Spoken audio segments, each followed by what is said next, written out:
This morning is a time of dwelling in the Scriptures related to Jesus' obedient walk to the cross and his atoning death for us, for you, for me, and for us together.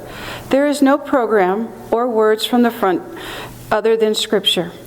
The idea is to hear a brief section, followed by a period of reflection. Visually, this will be a fairly sedentary presentation. Spiritually, it's profound as we reflect on God's great love for us.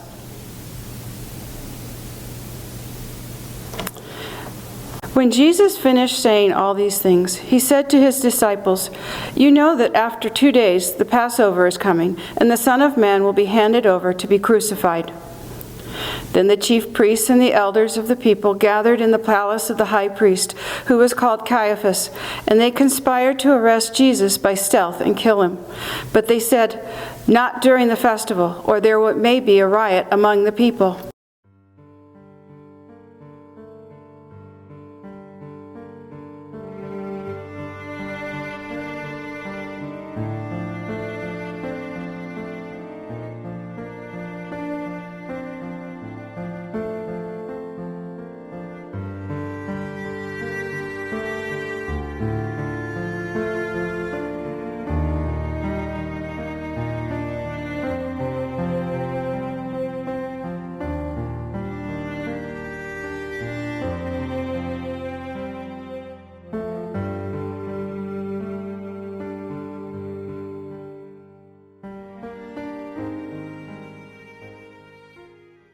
Now, while Jesus was at Bethany in the house of Simon the leper, a woman came to him with an alabaster jar of very costly ointment, and she poured it on his head as he sat at the table. But when the disciples saw it, they were angry and said, "Why this waste? For this ointment could have been sold for a large sum, and the money given to the poor." But Jesus, aware of this, said to them, "Why do you trouble the woman? She has performed a good service for me. For you always have the poor with you, but you will not always have me. By pouring this ointment on my body, she has prepared me for burial. Truly, I tell you, wherever this good news is proclaimed in the whole world, what she has done will be told in remembrance of her."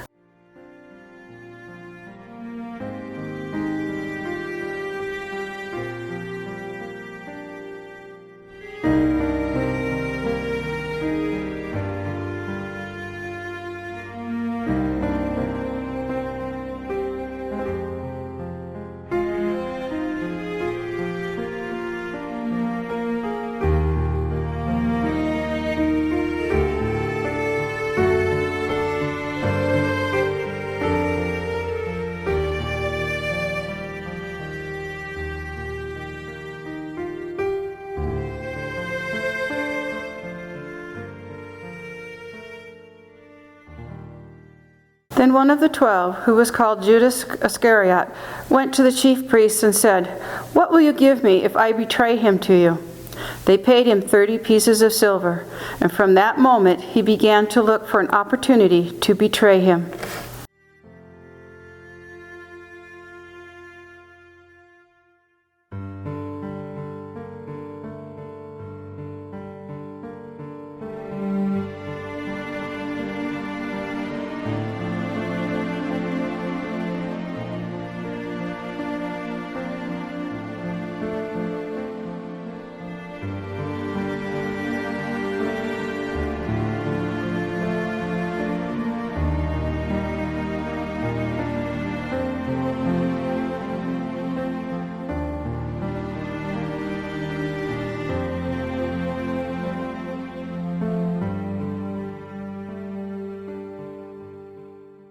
On the first day of unleavened bread, the disciples came to Jesus, saying, "Where do you want us to make the preparations for you to eat the Passover?"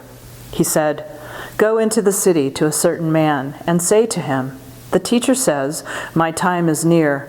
I will keep the Passover at your house with my disciples.'" So the disciples did as Jesus had directed them, and they prepared the Passover meal. When it was evening, he took his place with the 12. And while they were eating, he said, "Truly, I tell you, one of you will betray me." And they became greatly distressed, and began to say to him one after another, "Surely not I, Lord." He answered, "The one who has dipped his hand into the bowl with me will betray me. The Son of Man goes as it is written of him, but woe to that one by whom the Son of Man is betrayed. It would have been better for that one not to have been born." Judas, who betrayed him, said, "Surely not I, Rabbi." He replied, "You have said so."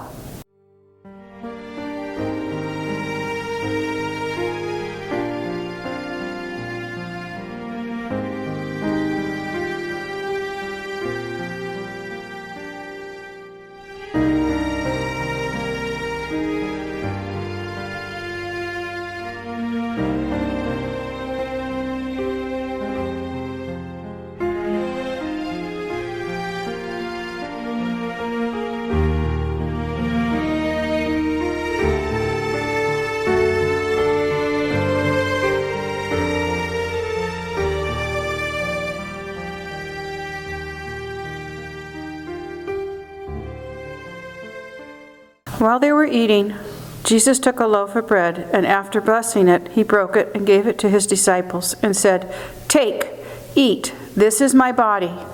Then he took a cup, and after giving thanks, he gave it to them, saying, "Drink from it, all of you, for it is my blood of the covenant, which is poured out for many for the forgiveness of sins.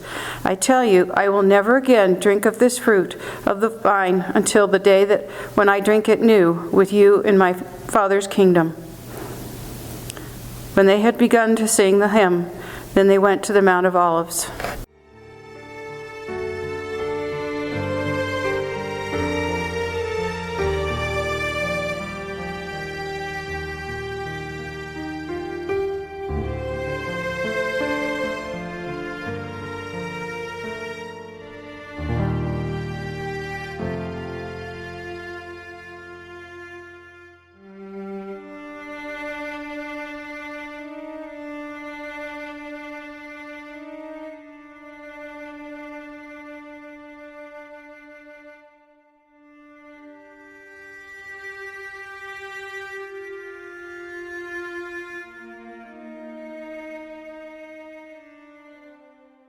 Then Jesus said to them, "You will all become deserters because of me this night, for it is written, 'I will strike the shepherd, and the sheep of the flock will be scattered.'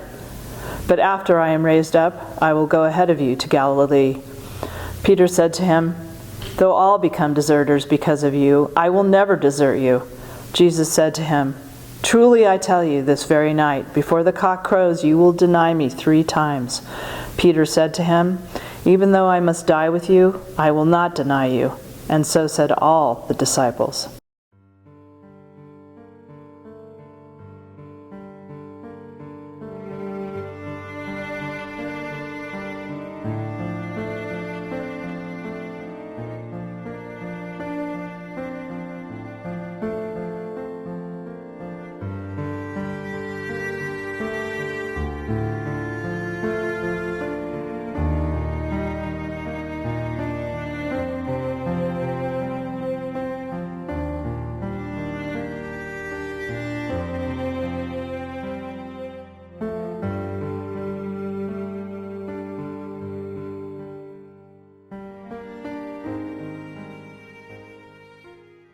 Then Jesus went with them to a place called Gethsemane, and he said to his disciples, "Sit here while I go over there and pray."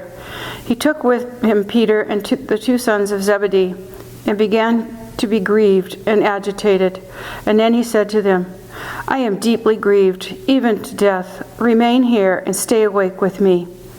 And after going a little further, he threw himself on the ground and prayed, "My Father, if it is possible, let this cup pass from me, yet not what I want, but what you want." Then he came to the disciples and found them sleeping. And he said to Peter, "So, could you not stay awake with me 1 hour? Stay awake and pray that you may not come into the time of trial. The spirit indeed is willing, but the flesh is weak." Then he went away for the 2nd time and prayed, "My Father, if this cannot pass unless I drink it, your will be done." And then he came and found them sleeping, for their eyes were heavy. So leaving them again, he went away and prayed for the third time, saying the same words. Then he came to the disciples and said to them, "Are you still sleeping and taking your rest? See, the hour is at hand. The Son of Man is betrayed into the hands of sinners. Get up, let us get going. See, my betrayer is at hand."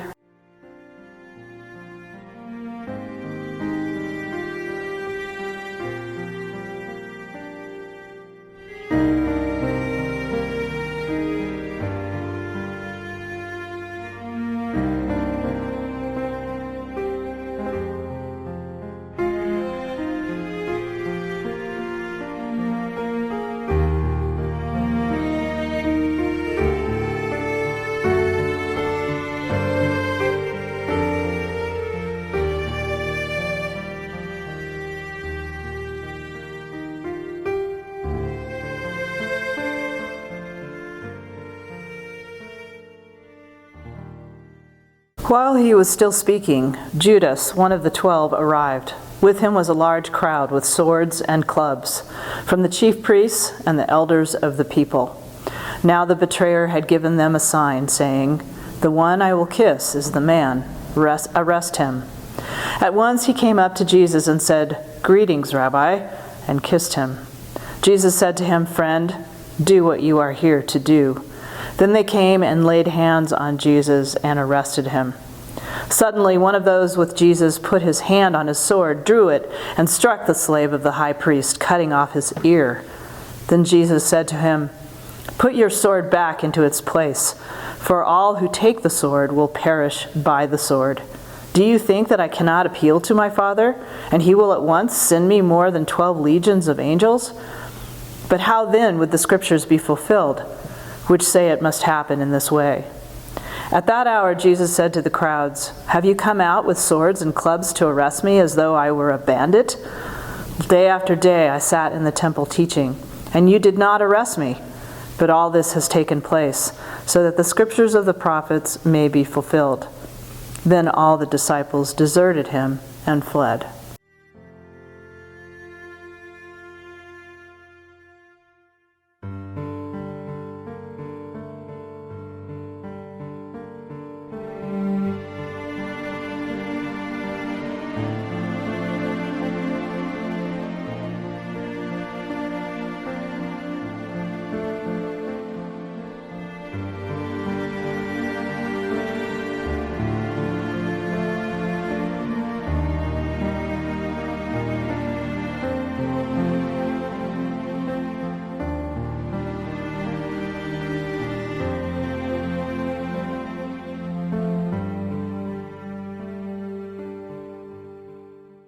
Those who had arrested Jesus took him to Caiaphas, the high priest, in whose house the scribes and the elders had gathered.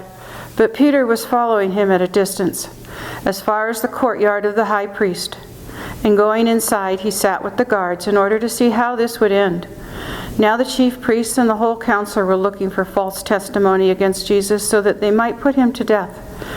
But they found none, though many false witnesses came forward. At last two came forward and said, "This fellow said, 'I am able to destroy the temple of God and build it in 3 days.'" The high priest stood up and said, "Have you no answer? What is this they testify against you?" Jesus was silent. Then the high priest said to him, "I put you under oath before the living God. Tell us if you are the Messiah, the Son of God." Jesus said to him, "You have said so, but I tell you, from now on you will see the Son of Man seated at the right hand of power and coming on the clouds of heaven." The high priest tore his clothes and said, "He has blasphemed. Why do we still need witnesses? You have now heard his blasphemy. What is your verdict?" They answered, "He deserves death." Then they spat in his face and struck him, and some slapped him, saying, "Prophesy to us, you Messiah. Who is it that struck you?"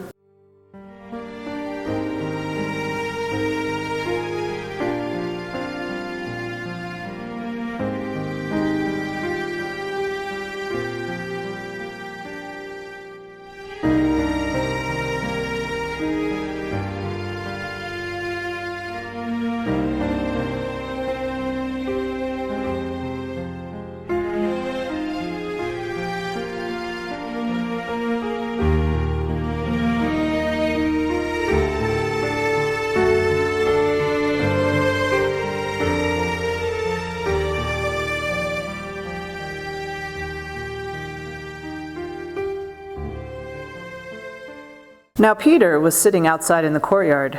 A servant girl came to him and said, "You also were with Jesus the Galilean." But he denied it before all of them, saying, "I do not know what you are talking about." When he went out to the porch, another servant girl saw him, and she said to the bystanders, "This man was with Jesus of Nazareth." Again he denied it with an oath, "I do not know the man." After a little while the bystanders came up and said to Peter, "Certainly you are also one of them, for your accent betrays you." Then he began to curse, and he swore an oath, "I do not know the man." At that moment the cock crowed. Then Peter remembered what Jesus had said, "Before the cock crows, you will deny me 3 times." And he went out and wept bitterly.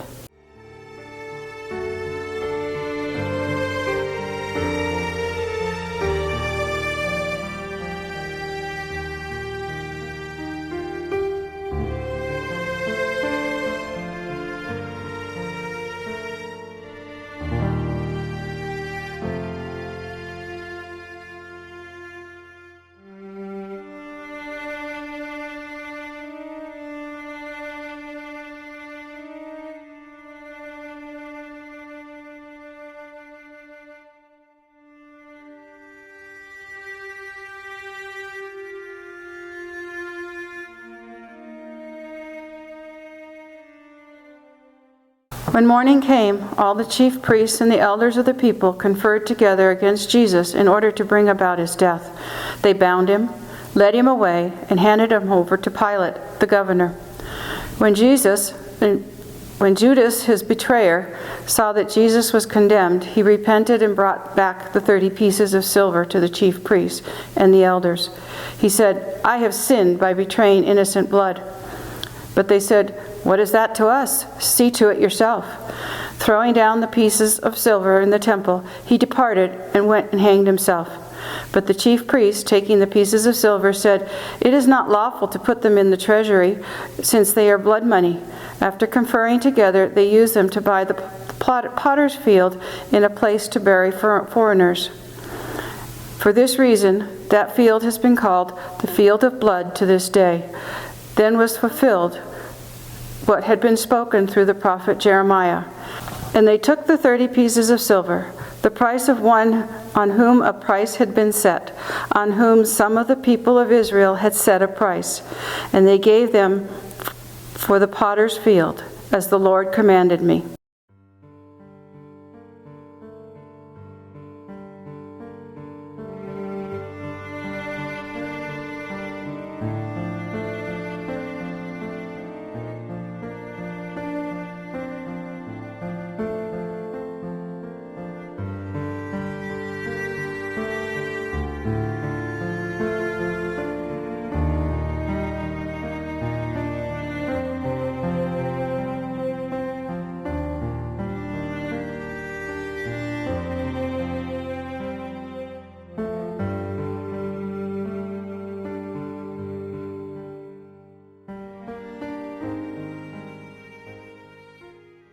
Now Jesus stood before the governor, and the governor asked him, "Are you the king of the Jews?" Jesus said, "You say so."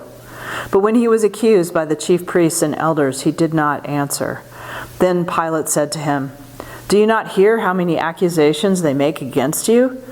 But he gave him no answer, not even to a single charge, so that the governor was greatly amazed. Now at the festival, the governor was accustomed to release a prisoner for the crowd, anyone whom they wanted. At that time they had a notorious prisoner called Jesus Barabbas. So after they had gathered, Pilate said to them, "Whom do you want me to release for you, Jesus Barabbas, or Jesus who is called the Messiah?" For he realized that it was out of jealousy that they had handed him over.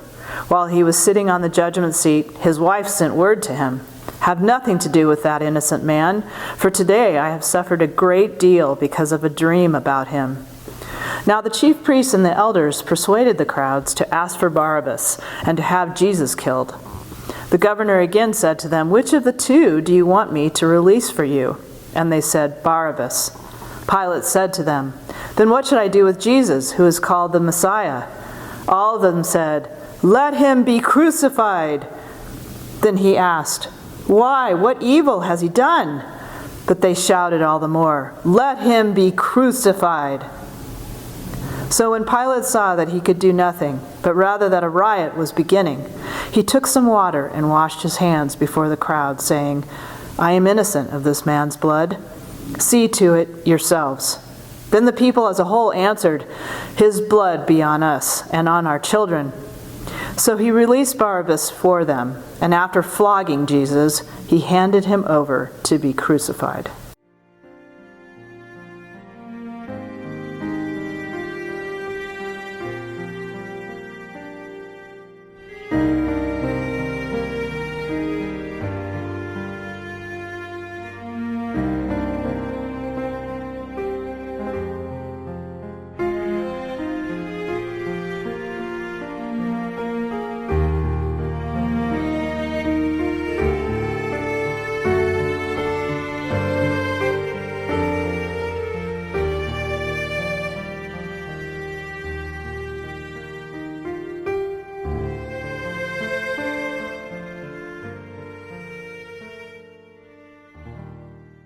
Then the soldiers of the government took Jesus into the governor's headquarters, and they gathered the whole cohort around him.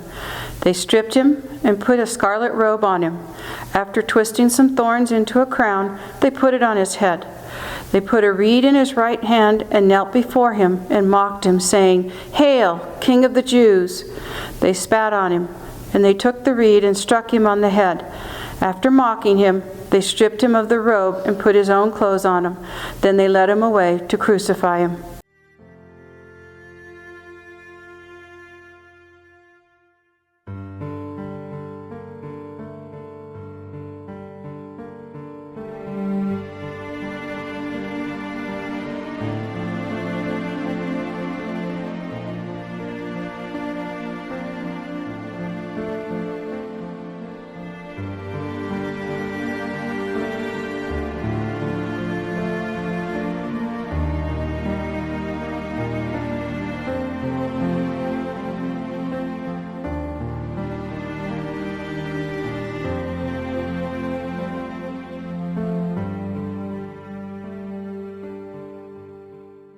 As they went out, they came upon a man from Cyrene named Simon. They compelled this man to carry his cross.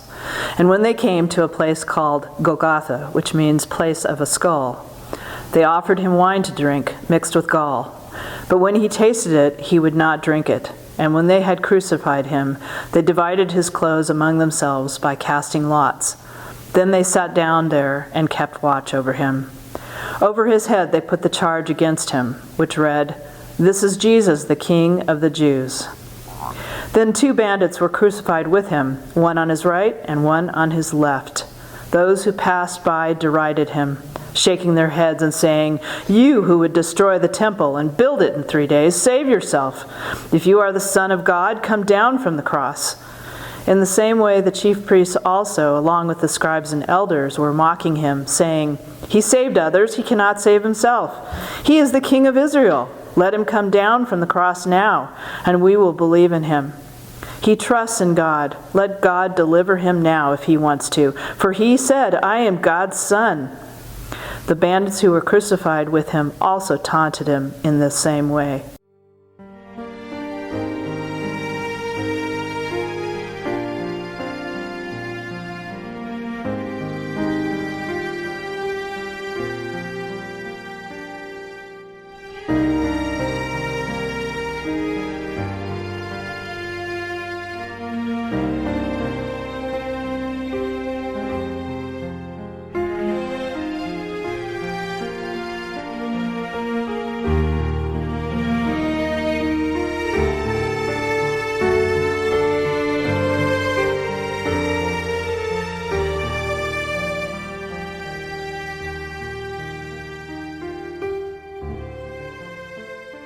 From noon on, darkness came over the whole land until 3 p.m. And about 3 o'clock, Jesus cried out in a loud voice, "Eli, Eli, lama sabachthani." What is it? That is, my God, why have you forsaken me?" When some of the bystanders heard it, they said, "This man is calling for Elijah." At once, one of them ran and got a sponge and filled it with sour wine, put it on a stick, and gave it to him to drink. But the others said, "Wait, let us see whether Elijah will come to save him." Then Jesus cried again with a loud voice and breathed his last. At that moment, the curtain of the temple was torn in two, from top to bottom. The earth shook, and the rocks were split. The tombs were also opened, and many bodies of the saints who had fallen asleep were raised. After his resurrection, they came out of the tombs and entered the holy city and appeared to many.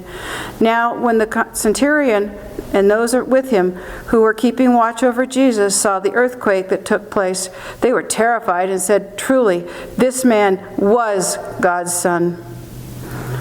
Many women were also there, looking on from a distance. They had followed Jesus from Galilee and had provided for him. Among them were Mary Magdalene, and Mary, the mother of James and Joseph, and the mothers of the sons of Zebedee.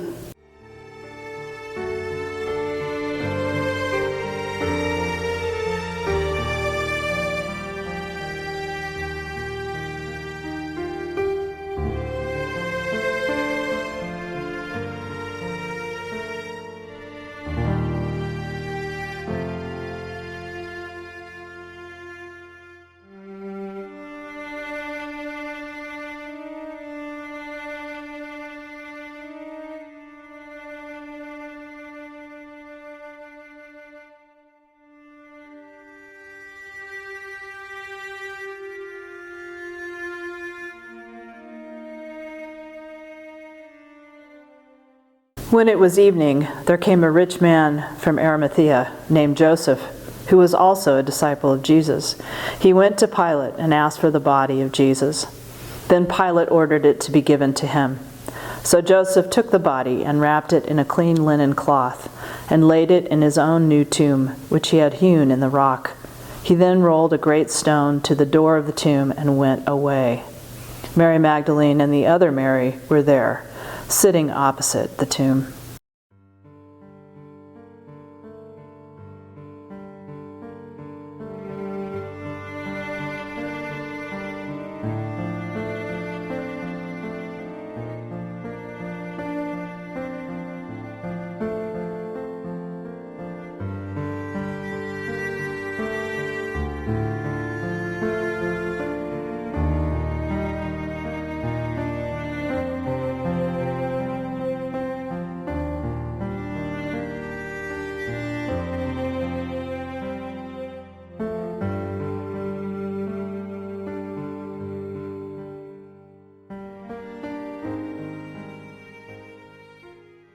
The next day, that is, after the day of preparation, the chief priests and the Pharisees gathered before Pilate and said, "Sir, we remember what that impostor said while he was still alive. After 3 days I will rise again. Therefore command the tomb to be made secure until the third day. Otherwise his disciples may go and steal him away and tell people, 'He has been raised from the dead.' And the last deception would be worse than the first." Pilate said to them, "You have a guard of soldiers. Go, make it as secure as you can." So they went with the guard and made the tomb secure by sealing the stone. This concludes our reading in the Gospel of Matthew. Go in peace.